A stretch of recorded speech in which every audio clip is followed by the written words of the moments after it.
Sì, vedi lei, sì, lei prende una corda e lo stende e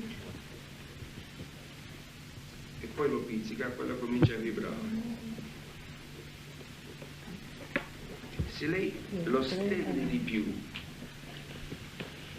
quella nota è più alta, e come si muove la corda?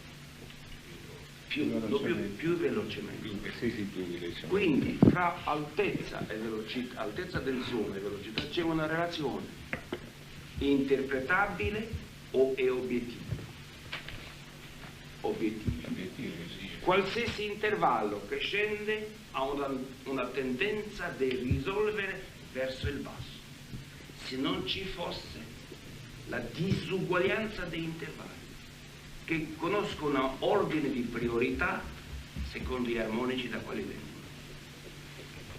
Quindi io non posso dire che tu, avendo la melodia che scende qua là, no, può essere tiam. Allora, c'è un criterio che mi può dire questo, sì. E quale è uno dei modi di espressione e di speculazione delle forze del suono, del compositore? E proprio contraddire la tendenza naturale del fenomeno. Questa quinta vuole risolvere verso il basso, tiam. Beh, il compositore può fare tiam e può fare tiam. Cosa succede quando lei contraddice una tendenza naturale? Una tendenza risolutiva, per esempio. Invece di risolvere, le mette ancora tensione.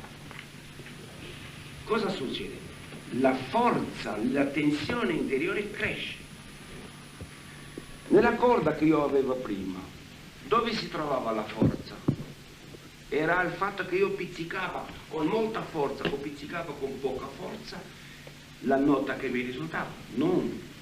La nota risultava dalla velocità intrinseca del fenomeno stesso. Quindi questo si chiama tensione. Questo io non lo posso interpretare. Io lo posso ignorare, sì. Se lei prende da oggi 10 grandi direttori, dice la seconda sinfonia di Beethoven, l'andante di param pam param pi. Qual è il fraseggio, signore? Non c'è uno che lo trova. Prova. Lei prende le 35 quinte sinfonie di Beethoven, vede che ognuno sposta il punto del fraseggio altrove. Se io chiedo a lei, vuole venire questa sera lei a mangiare con me? Sì. Vuol venire questa sera? Vuole venire questa sera? Vuole venire questa sera a mangiare? Ogni volta c'è un altro senso. Così nella musica. Ogni fraseggio è determinato dalla tensione interiore, dalla forza degli intervalli, non dalla natura dell'interprete.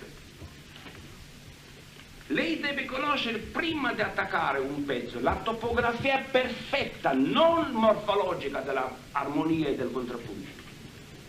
Topografia, qui c'è una montagna, lì deve scendere, per poter salire la montagna deve di nuovo salire. Io non posso scendere dove la musica sale. Questo è obiettivo o è interpretativo? È obiettivo.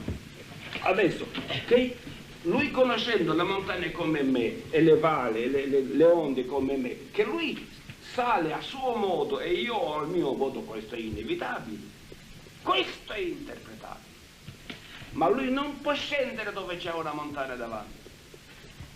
Allora bisogna identificare le valli e le montagne. E con due parole semplici così la fenomenologia.